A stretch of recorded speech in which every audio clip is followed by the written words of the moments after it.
Latest ആയിട്ട് നിവിൻ പോളിയുടെ പ്രതിച്ഛായ എന്നുള്ള മലയാള സിനിമ ഇറങ്ങി. അപ്പോൾ ഈ ഒരു സിനിമയെ പറ്റിയാണ് നമ്മുടെ ഇന്നത്തെ ഒരു റിവ്യൂ. വളരെ പൊളിറ്റിക്കലായിട്ടുള്ള രാഷ്ട്രീയപരമായിട്ടുള്ള കാര്യങ്ങളിൽ മാത്രം നിന്നുകൊണ്ട് സംസാരിക്കുന്ന അത്തരത്തിലുള്ള ഒരു പടമാണ്. ടോട്ടലി ത്രില്ലർ എലമെന്റ്സ് ഉണ്ട്, ഡ്രാമ എലമെന്റ്സ് ഉണ്ട്, അങ്ങനെ കഥ പറഞ്ഞു പോകുന്ന ആ രീതിയിൽ സഞ്ചരിക്കുന്ന ഒരു പടമാണ്.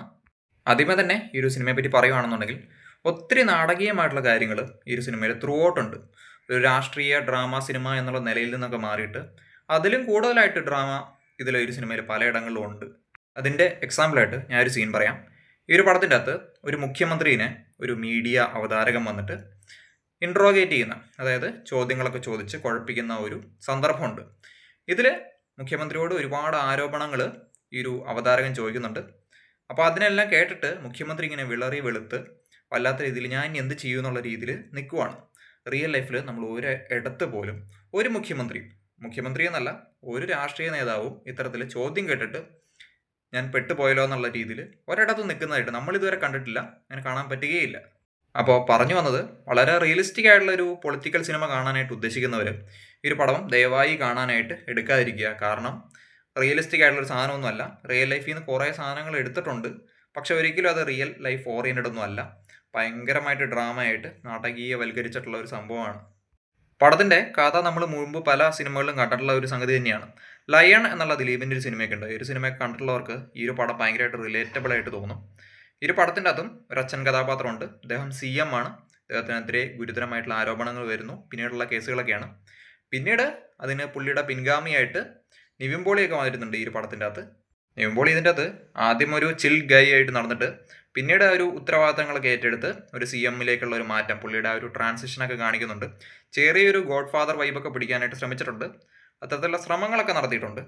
ഐ തിങ്ക് ഇവരുടെ അച്ഛനും മകനും തമ്മിലുള്ള ഒരു കെമിസ്ട്രി, അതായത് ബാലചന്ദ്ര മേനോനും ഈ ഒരു നിവിൻ പോളിയും തമ്മിലുള്ള ആ ഒരു കെമിസ്ട്രി സാധനങ്ങളെല്ലാം അത്യാവശ്യം വർക്കൗട്ട് ആയിട്ടുണ്ട് ആ ഒരു ഫസ്റ്റ് ഹാഫിൽ. പക്ഷേ അവിടെ നിന്ന് പിന്നെ അങ്ങോട്ടേക്ക് ഇവർ കുറേ കഥ ബിൽഡ് ചെയ്ത് പോവാണ്.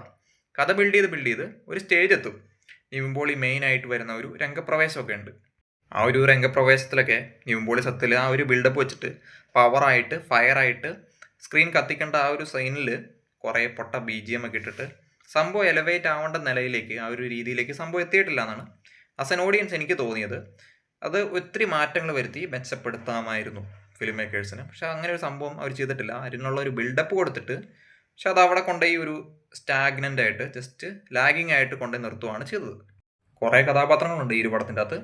അതിൽ തന്നെ നിവിൻ പോളിയുടെ മെയിൻ ക്യാരക്ടർ ബാലചന്ദ്ര മേനോൻ, അതിനൊപ്പം തന്നെ നിഷാന്ത് സാഗറിനൊക്കെ റോൾ കൊടുത്തിട്ടുണ്ട്, കുഴപ്പമില്ലാത്ത റോള്.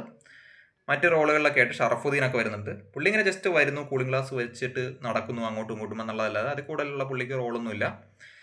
പുള്ളിക്ക് മെയിൻ റോളുണ്ട് പടത്തിൽ, പക്ഷെ അതൊന്നും പ്രകടമായിട്ടുള്ള രീതിയിൽ ഡയലോഗിലോടൊന്നും പറയാനുള്ള അങ്ങനെ സംഭവങ്ങളൊന്നുമില്ല. ക്ലൈമാക്സും ആ രീതിയിലാണ് ഇവർ കാൽക്കുലേറ്റ് ചെയ്ത് ഉണ്ടാക്കി വെച്ചിട്ടുള്ളത്. ഒരു ടിപ്പിക്കൽ ബി ഉണ്ണികൃഷ്ണൻ ടൈപ്പ് പടമാണ്, അല്ലെങ്കിൽ തിരക്കഥയാണ് ഈ ഒരു പടത്തിനകത്തുള്ളത്. ഇനി ഓവറോൾ പറയുകയാണെന്നുണ്ടെങ്കിൽ ഒരു വൺ ടൈം വാച്ച് എന്നുള്ള നിലയിൽ കണ്ടിരിക്കാൻ പറ്റുന്ന ഒരു പൊളിറ്റിക്കൽ ത്രില്ലറാണ്. പക്ഷെ അതിൽ കൂടുതലൊന്നുമില്ല. നമ്മൾ റിയലിസ്റ്റിക് ആയിട്ടുള്ള പടങ്ങൾ എസ്പെഷ്യലി എക്സ്പെക്റ്റ് ചെയ്യുകയാണെന്നുണ്ടെങ്കിൽ അത്രമാത്രം ഒന്നുമില്ല. നാടകീയമായിട്ടുള്ള കാര്യങ്ങളാണ് കൂടുതൽ. പടത്തിൻ്റെ ക്ലൈമാക്സ് ആണെങ്കിൽ പോലും ആ ഒരു ഇത്ര സാറ്റിസ്ഫാക്ഷൻ ലെവലിലേക്ക് എത്തിച്ചിട്ടില്ല. ഓൾദോ അതിനുള്ള ഒരു സിറ്റുവേഷൻ ക്രിയേറ്റ് ചെയ്തിട്ടുണ്ട് കുറച്ച് സാറ്റിസ്ഫൈങ് ആയിട്ടുള്ള. പക്ഷേ ഡയലോഗിലൂടെയും ആ ഡയലോഗ് ഡെലിവറിയിലൂടെയൊന്നും ആ ഒരു ക്ലൈമാക്സ് അർഹിക്കുന്ന രീതിയിലേക്ക് എത്തിയിട്ടില്ല എന്നാണ് എനിക്ക് പേഴ്സണലി തോന്നിയത്. നിവിൻ പോളിയുടെ വളരെ മെച്ചുറായിട്ടുള്ള ഒരു ക്യാരക്ടറാണ് ഈ ഒരു പടത്തിൻ്റെ അകത്തുള്ളത്. എസ്പെഷ്യലി വലിയ വലിയ സ്ഥാനമാനങ്ങളിലൊക്കെ കേൾക്കുമ്പോൾ അതിനനുസരിച്ച രീതിയിലുള്ള പക്വത പ്രകടിപ്പിക്കുന്ന ആ രീതിയിലുള്ളൊരു കഥാപാത്രം. ചില ഇടങ്ങളിലൊക്കെ നല്ല രീതിയിൽ പുള്ളിയുടെ ഡയലോഗ് ഡെലിവറിയൊക്കെ വർക്കൗട്ട് ആയിട്ടുണ്ട്. മറ്റ് ചില ഇടങ്ങളിലൊക്കെ വെറുതെ വന്നു പോകുന്ന പോലെയും തോന്നി. പടം പൊളിറ്റിക്കലാണ് എന്ന് ആദ്യമേ തന്നെ പറഞ്ഞല്ലോ. ഒരുപാട് രാഷ്ട്രീയ ഇതിനുള്ളിൽ തന്നെ പറയാനായിട്ട് ഇദ്ദേഹം ബി ഉണ്ണികൃഷ്ണൻ എന്ന് പറഞ്ഞ ഈ ഒരു എഴുത്തുകാരൻ ശ്രമിച്ചിട്ടുണ്ട്. നമുക്ക് പ്രകടമായിട്ട് കാണാനായിട്ട് പറ്റും. ഈവൻ നിവിൻ പോളിയുടെ തന്നെ പേഴ്സണൽ ലൈഫുമായിട്ട് ബന്ധപ്പെട്ട കുറേ വിവാദങ്ങൾ കാര്യങ്ങളൊക്കെ സിനിമയിൽ എടുക്കാനായിട്ട് ശ്രമിച്ചിട്ടുണ്ട്. ഇവൻ ദോ അത് നിവിൻ പോളിയുടെ ലേബലല്ല എങ്കിൽ പോലും ഓൾസോ കേരളത്തിൽ തന്നെ നടന്നിട്ടുള്ള രാഷ്ട്രീയമായിട്ടുള്ള ചില നീക്കങ്ങൾ കാര്യങ്ങളെയൊക്കെ ബന്ധപ്പെടുത്തി കഥ പറയാൻ ശ്രമിച്ചിട്ടുണ്ട്.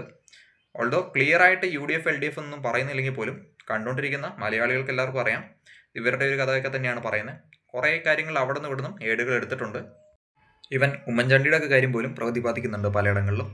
ഇത് ഡയറക്റ്റ് അല്ലെങ്കിൽ പോലും നമുക്കത് കേൾക്കുമ്പോൾ മനസ്സിലാവും ഇങ്ങനെയൊക്കെയാണ് കാര്യങ്ങൾ ഏകദേശം നമുക്ക് ഊഹിക്കാം.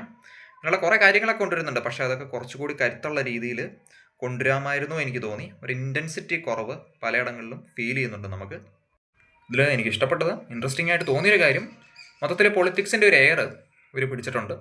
എല്ലാം രാഷ്ട്രീയമായിട്ടുള്ള കാര്യങ്ങളിലെല്ലാം കുറച്ച് റിയലിസ്റ്റിക് ആയിട്ടുള്ള എലമെൻറ്റ്സ് വന്നിട്ടുണ്ട്. പക്ഷേ അത്തരത്തിൽ റിയലിസ്റ്റിക് ആയിട്ടുള്ള ചില കാര്യങ്ങൾ വന്നെങ്കിൽ പോലും മറ്റ് നീക്കങ്ങളിൽ, മറ്റ് സിറ്റുവേഷൻസിലെ കൊണ്ടുവന്നപ്പോൾ ആ റിയലിസ്റ്റിക് എലമെൻറ്റ്സ് പോയിട്ട് വളരെ ഡ്രമാറ്റിക് ആയിട്ടുള്ള നാടകീയമായിട്ടുള്ള കാര്യങ്ങളാണ് കൂടുതൽ മുന്നിട്ട് നിൽക്കുന്നത്. നമുക്ക് കാണുമ്പോൾ തന്നെ മനസ്സിലാവും ഒരു സിനിമയല്ല, അതിലും കൂടുതലായിട്ട് വളരെ നാടകീയമായിട്ടാണ് സംഭവം പോകുന്നതെന്ന്. ആ ലെവലിലേക്ക് പലയിടങ്ങളിലും സംഭവം എത്തിക്കുന്നുണ്ട്. സോ വളരെ റിയലിസ്റ്റിക് ആയിട്ടുള്ള പടം മാത്രമേ ഇഷ്ടപ്പെടുകയുള്ളൂ എന്ന് ആഗ്രഹിക്കുന്ന ഒരു ഓഡിയൻസ് ഈ ഒരു പടം കാണാൻ പോകാതിരിക്കുന്നതായിരിക്കും നല്ലത്. പക്ഷേ ഒരു ഡ്രമാറ്റിക് ആയിട്ടുള്ള നാടകീയമായിട്ടുള്ള പടങ്ങളും ഓടും, അങ്ങനത്തെ പടങ്ങളും ഞങ്ങൾ കാണും എന്ന് ആഗ്രഹിക്കുന്ന ഓഡിയൻസിന് ഒരു വൺ ടൈം വാച്ച് എന്നുള്ള നിലയിൽ കൺസിഡർ ചെയ്യാൻ പറ്റുന്ന, കണ്ടുനോക്കാൻ പറ്റുന്ന ഒരു പടം തന്നെയാണ് പ്രതിച്ഛായ.